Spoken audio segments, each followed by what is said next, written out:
আসসালামু আলাইকুম। নজরুল ইসলাম বাবু স্বাগত জানাচ্ছি এনটিভির সকালের খবরে। ক্রাউন সিমেন্ট শিরোনাম দেখছিলেন, এবার পুরো খবর। 15 আগস্টের সাধারণ ছুটি বাতিল করেছে অন্তর্বর্তী সরকারের উপদেষ্টা পরিষদ। মঙ্গলবার সন্ধ্যায় রাষ্ট্রীয় অতিথি ভবন যমুনায় বৈঠকে ছাত্র জনতার গণ অভ্যুত্থানের শহীদদের উদ্দেশ্যে শোক প্রস্তাব গ্রহণ করা হয় এবং সিদ্ধান্ত হয় গভর্নরের সর্বোচ্চ বয়সসীমা থাকবে না। এছাড়া 3 দফা দাবিতে প্রধান উপদেষ্টার সাথে বৈঠক করেছে মায়ের ডাক।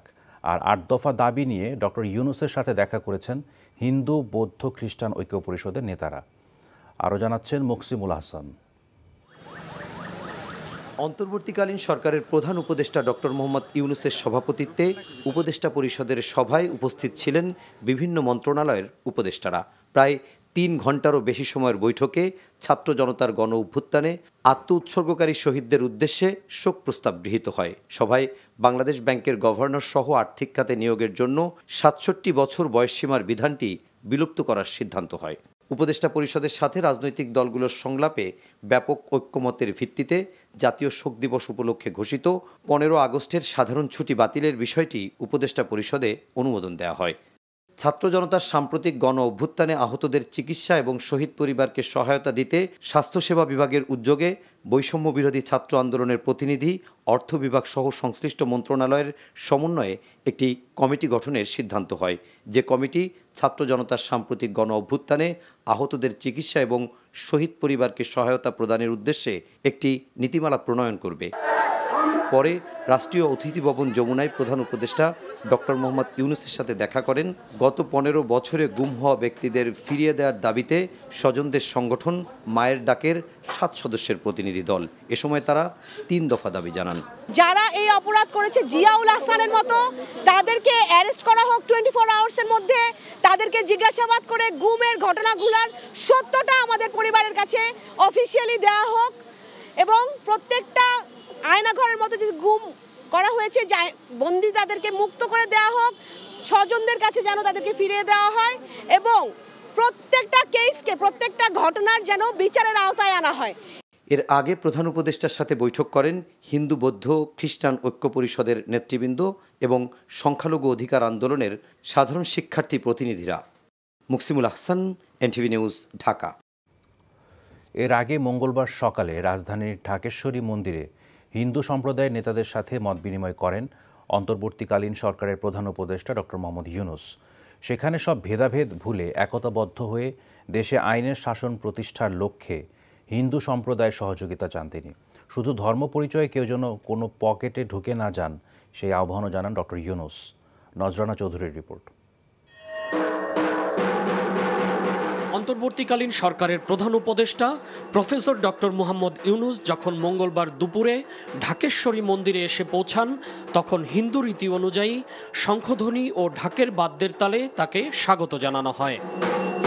পূজা উদযাপন পরিষদের নেতাদের হাতে হাত ধরে তিনি মন্দিরে প্রবেশ করেন। এ সময় হিন্দু সম্প্রদায়ের নেতারা প্রধান উপদেষ্টার কাছে তাদের বেশ কিছু অভিযোগের কথা তুলে ধরেন। ডক্টর ইউনূস বলেন, তারা একটি পরিবার হিসেবে বাংলাদেশকে গড়ে তুলতে চান, যেখানে কোনো ভেদাভেদ থাকবে না। বড় রকমের একটা বিভেদের আওয়াজ শুনছি। আমাদের যে গণতান্ত্রিক যে আকাঙ্ক্ষা, সেখানে আমরা বিবেচিত মুসলমান হিসেবে নয়, হিন্দু হিসেবে নয়, বৌদ্ধ হিসেবে নয়, মানুষ হিসেবে আমাদের অধিকারগুলো নিশ্চিত হোক। সমস্ত সমস্যার গোড়া হলো আমরা যত প্রাতিষ্ঠানিক আয়োজন এগুলো করেছি সবকিছু পচে গেছে। ন্যায় বিচার হলে কে বিচার পাবেন আমাকে বলেন? আমি কি দেখতেছি এটা কোন ধর্মের কোন জাতের কি এটা বলা আছে? আইনে বলা আছে আপনার বিচার এই সম্প্রদায় হলে ওইখানে ওই আদালতে যায়, ওই সম্প্রদায় হলে ওই আদালতে। আইন একটা, কার সাধ্য আছে সেখানে বিরোধ করে যে এর রকম একটা ওর রকম একটা, এটা হতে পারে না। এ সময় প্রধান উপদেষ্টা গ্রামীণ ব্যাংক প্রতিষ্ঠার সময় তার কিছু অভিজ্ঞতার কথা তুলে ধরেন। তিনি বলেন, গ্রামীণ ব্যাংকের সুবিধা গ্রহণের জন্য তারা যেমন হিন্দু মুসলমান বিবেচনা করেননি, তেমনি বাংলাদেশেও এরকম কোনো পরিচয় দেখতে চান না তিনি। অধিকার থেকে প্রতিষ্ঠিত করে আমাদের মূল কাজটার মধ্যে যেতে হবে। আপনাদের নেহাত সুনির্বন্ধ অনুরোধ, আপনারা ওই বিভিন্ন ইয়েতে চলে যেন না, ক্ষোভের মধ্যে চলে যেন না। এই ক্ষোভ হলে এই ক্ষোভের মধ্যে মারামারি কারাগারি লেগে যাবে। একত্রে আসুন, এক আইন, যে আমাদের আইনের অধিকার দিতে হবে। আজকে যেটা বললেন যে আমরা আইনের অধিকার পাই না, আমাদের বিচার, এইটাই হলো আসল জিনিস। বিচার ব্যবস্থা আমাদের দিকে তাকায় না, পুলিশ আমাদের দিকে তাকায় না, কিছুই আমাদের দিকে তাকায় না, কারণ আমি অধিকারটা প্রতিষ্ঠা করতে পারি নাই। মতবিনিময় শেষে প্রধান উপদেষ্টা ঢাকেশ্বরী মন্দির কমপ্লেক্স ঘুরে দেখেন। নজরানা চৌধুরী, এনটিভি নিউজ, ঢাকা। সাবেক প্রধানমন্ত্রী শেখ হাসিনার বিরুদ্ধে হত্যা মামলা হয়েছে। মুখ্য মহানগর হাকিম আদালতে মঙ্গলবার মামলাটি দায়ের করেন আমির হামজা নামের এক ব্যক্তি। পরে আদালত মামলাটি মোহাম্মদপুর থানায় গ্রহণের আদেশ দেন। সাবেক সরকার প্রধান ছাড়াও সাবেক 2 মন্ত্রী ওবায়দুল কাদের ও আসাদুজ্জামান খান কামাল সহ প্রভাবশালী 3 পুলিশ কর্মকর্তাকে দায়ী করা হয়েছে এজাহারে। নাজিবুর রহমানের রিপোর্ট।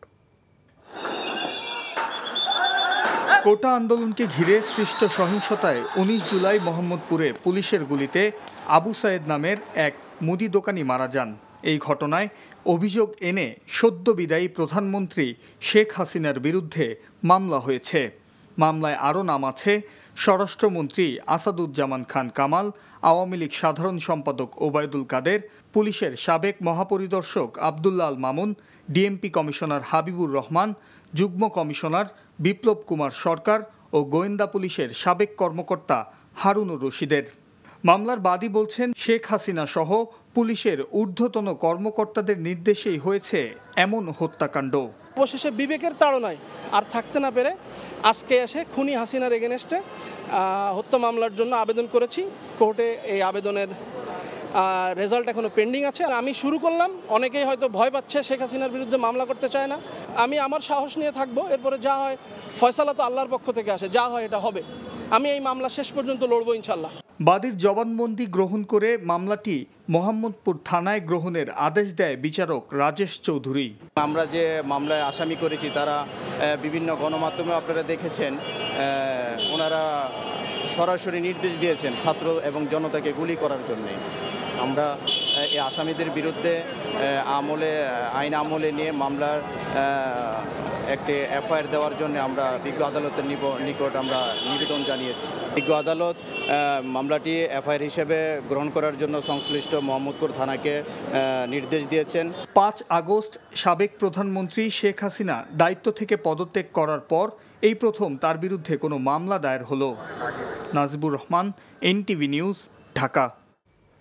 ছাত্র জনতার গণ অভ্যুত্থানে শেখ হাসিনা দেশ ছেড়ে পালালেও পালাতে পারেননি মন্ত্রিসভার অনেক সদস্য ও নেতা। সাবেক প্রধানমন্ত্রী শেখ হাসিনার বেসরকারি শিল্প ও বিনিয়োগ উপদেষ্টা সালমান এফ রহমান ও সাবেক আইনমন্ত্রী আনিসুল হককে মঙ্গলবার সন্ধ্যায় গ্রেফতার করা হয়েছে। নৌপথে পালিয়ে ভারত যাবার পথে ঢাকা সদরঘাট থেকে এই 2 নেতাকে গ্রেফতার করে পুলিশ। পরে তাদেরকে ডিবি হেফাজতে নেওয়া হয়েছে। সাবেক ক্ষমতাসীন দলের প্রভাবশালী 2 ব্যক্তিত্বের কিছু বিতর্কিত কর্মকাণ্ড তুলে ধরেছেন মেজবা হাসান। স্লোগান, এটাই হলো আমাদের দেশ স্বাধীনতার। সাবেক প্রধানমন্ত্রীর উপদেষ্টা সালমান এফ রহমান শেয়ার বাজার কেলেঙ্কারি, করোনার টিকা নিয়ে দুর্নীতি, জমি আত্মসাৎ সহ নানা অপকর্মের অভিযোগ রয়েছে তার বিরুদ্ধে। এমনকি শেষ সময়ে সরকারের বিভিন্ন প্রকল্পের ভাগবাটোয়ারা নিয়েও ফাঁস হয়েছে ফোন আলাপ। আমার তো মনে হচ্ছে যেহেতু চিটাগং ইউনিভার্সিটি এটা অ্যাসাইলাম করাইতেছে আপাকে দিয়ে, এটা বুড়া করতেছে না। এটা কিন্তু বুড়া অনেক আগে বলছে ভাই। না না, এটা আপা বলছে, অ্যাসাইলাম বলছে আপাকে। আপনি এখানে রং লিস্টিং এ চলে যান না, এখানে অন্য স্ট্র্যাটেজি নিতে হবে, তাই না? চিটাগং ইউনিভার্সিটি হলেই এটা আমি ধরে নিতেছি এটা অ্যাসাইলাম। তো তাহলে আমি একটু দেখি ফাইলটার অবস্থাটা। ফাইল এখন উনি করেন, উনি আজকে গিয়ে পিএম থেকে ফাইনাল ক্লিয়ারেন্স নিবে। হ্যাঁ, সেটা ক্লিয়ারেন্সটা তাহলে যদি পিএম বলে থাকে তাহলে ক্লিয়ারেন্সের ব্যাপারটা কি আছে? ক্লিয়ারেন্স ব্যাপার আছে, উনি আবার যেহেতু এটা অ্যাসাইলাম আমরা মেসেজ দিতেছি দ্যাট না আপনি আবার ক্লিয়ারেন্স নেন। ডিজিটাল সিকিউরিটি অ্যাক্ট বাতিল হবে না। মিসইউজ আর অ্যাবিউজের কথা। ডিজিটাল নিরাপত্তা আইন প্রবর্তনের মধ্য দিয়ে তুমুল সমালোচিত হন সাবেক আইনমন্ত্রী আনিসুল হক। স্বাধীন চিন্তা ও মত প্রকাশ, এমনকি পেশাদার সাংবাদিকতার মধ্যে জনসাধারণের তথ্য জানার সংবিধান প্রদত্ত অধিকার হরণের হাতিয়ার এই আইন। আইনটির অপব্যবহারে নিপীড়ন ও হয়রানির শিকার হন সাংবাদিক, শিক্ষক, সংস্কৃতিপ্রেমী, কার্টুনিস্ট ও সামাজিক যোগাযোগের মাধ্যমে ভিন্নমত পোষণকারী নাগরিকরাও। বাদ যায়নি অনেক সংখ্যালঘু। একের পর এক বিতর্কিত কর্মকাণ্ড করলেও তারা ছিলেন ধরাছোঁয়ার বাইরে।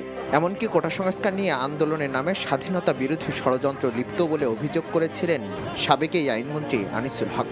যদিও ছাত্র জনতার তোপের মুখে পরবর্তীতে আলোচনায় বসতে চেয়েছিলেন তারা। আদালত সিদ্ধান্ত নিলেই আমরা সেটা করতে পারি। বাংলাদেশে আইনের শাসন আছে। আদালত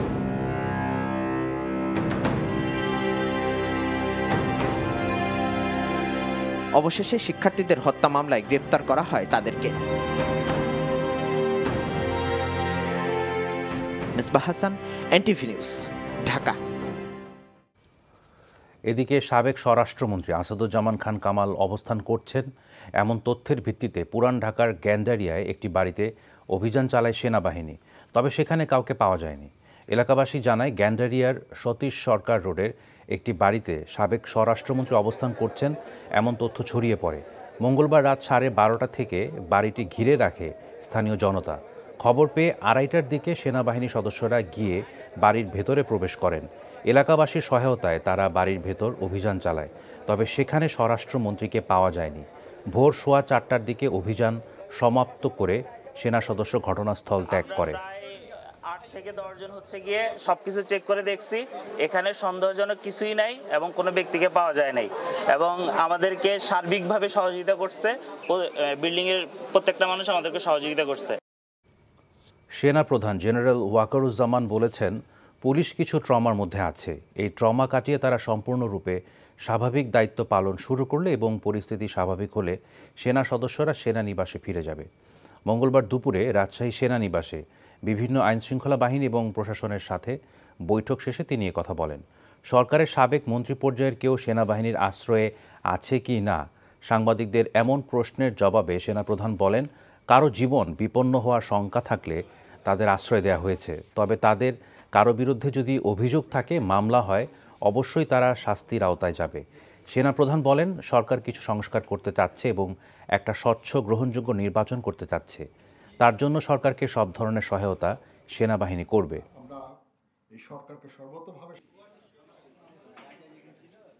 কারো যদি জীবন বিপন্ন হয়, ধর্ম বর্ণ নির্বিশেষে, অবশ্যই আমরা তাদেরকে আশ্রয় দিয়েছি এবং তাদের বিরুদ্ধে যদি কোনো অভিযোগ থাকে, মামলা হয়, অবশ্যই তারা শাস্তির আওতায় যাবেন। কিন্তু অবশ্যই আমরা চাইবো না যে এক্সট্রা জুডিশিয়াল কোনো অ্যাকশন তাদের উপর হোক, বিচার বহির্ভূত কোনো কাজ হোক, তাদের উপরে হামলা হোক বা তাদের জীবনে যে হুমকি যেটা আছে সেটা থাকলে আমরা তাদেরকে আশ্রয় দিয়েছি।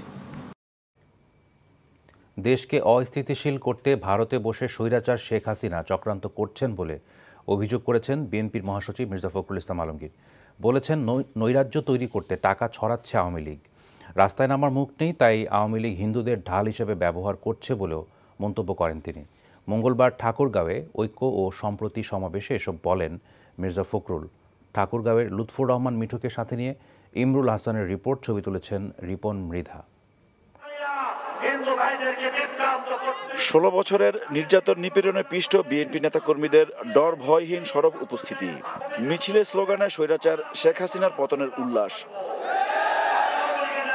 বাঁধ ভাঙ্গা এই জনস্রোত ঠাকুরগাঁয়ের গড়েয়া কলেজ মাঠের। তাদের উদ্দেশ্যে দেয়া বক্তব্যে বিএনপির মহাসচিব বলেন, ছাত্রদের আন্দোলন দমন করতে নিষ্ঠুর পথ বেছে নিয়েছিল স্বৈরাচার শেখ হাসিনার সরকার, তবে গণ অভ্যুত্থানে শেষ রক্ষা হয়নি তাদের। বিচারের দাবি জানান আওয়ামী লীগ প্রধান সহ দলের নেতাদের। রংপুরের সাইডের কথা মনে আছে আপনার, কিভাবে মুগ্ধর কথা মনে আছে যে পানি রাখবে বলে কাঁদছিল, সেই ছেলেকে পয়েন্ট ব্ল্যাঙ্ক গুলি করে মারলো। তারা অনেকে পালিয়েছে, অনেকে পালাতে পারে নাই, তারা এখন পর্যন্ত লুকিয়ে আছে বিভিন্ন জায়গায়। কোন দিকে পালাবে তুমি? কোনো দিকে পথ নাই।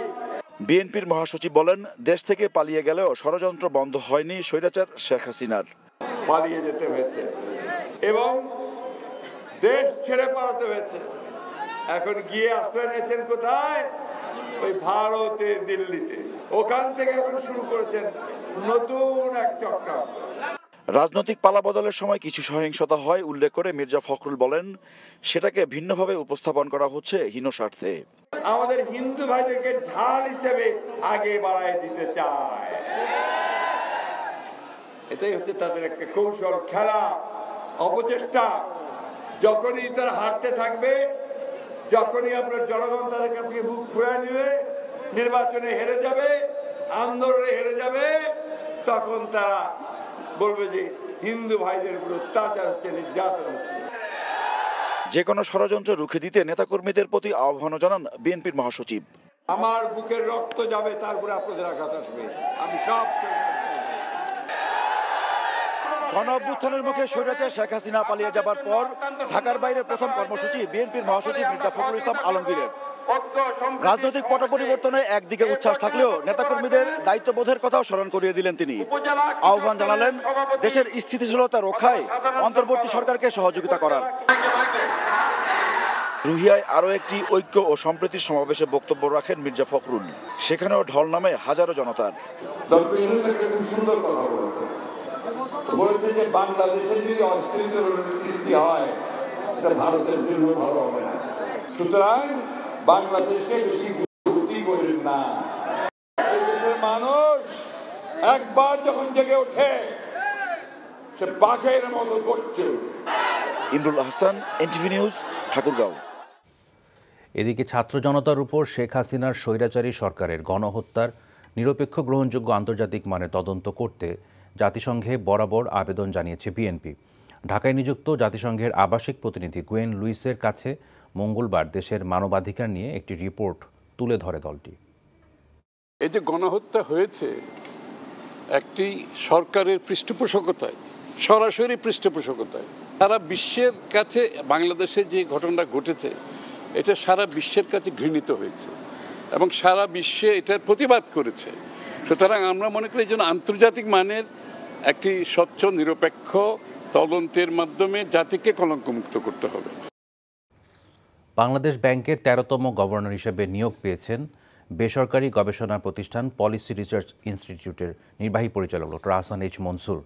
মঙ্গলবার অর্থ মন্ত্রণালয়ের আর্থিক প্রতিষ্ঠান বিভাগ থেকে এ সংক্রান্ত একটি প্রজ্ঞাপন জারি করা হয়। প্রজ্ঞাপনে বলা হয়, বাংলাদেশ ব্যাংক অর্ডার ১৯৭২-এর 10-5 অনুযায়ী ডক্টর আহসান এইচ মনসুরকে অন্যান্য সব প্রতিষ্ঠান ও সংগঠনের সঙ্গে কর্মসম্পর্ক পরিত্যাগের শর্তে তার যোগদানের তারিখ থেকে 4 বছরের জন্য বাংলাদেশ ব্যাংকের গভর্নর পদে নিয়োগ প্রদান করা হলো। Doctor Ahsan H Mansur governor পদে থাকাকালীন সরকারের সঙ্গে সম্পাদিত চুক্তির শর্ত মোতাবেক বেতন ভাতা ও অন্যান্য সুবিধা বাংলাদেশ ব্যাংক থেকে গ্রহণ করবেন। এর আগে সাবেক গভর্নর আব্দুর রৌফ তালুকদার গত শুক্রবার পদত্যাগ করেন। আজ থেকে প্রাথমিক বিদ্যালয়গুলোতে শ্রেণী কার্যক্রম পুরোদমে শুরু হচ্ছে।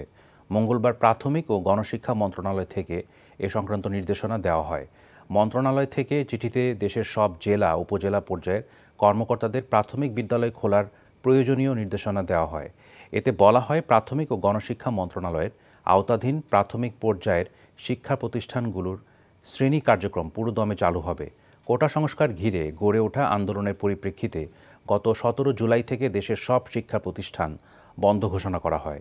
পরে 6 আগস্ট থেকে সব শিক্ষা প্রতিষ্ঠান খোলার কথা জানানো হয় আন্তঃবাহিনীর জনসংযোগ পরিদপ্তরের এক সংবাদ বিজ্ঞপ্তিতে। এই ছিল সকালের খবরে। এই খবরের ভিডিও সহ আপডেট জানতে ভিজিট করুন এনটিভি অনলাইন www.ntvbd.com। এছাড়াও এনটিভির জনপ্রিয় সব অনুষ্ঠান ও খবরের আপডেট জানতে ভিজিট করুন আমাদের ইউটিউব ও ভেরিফাইড ফেসবুক পেজ। ধন্যবাদ সবাইকে।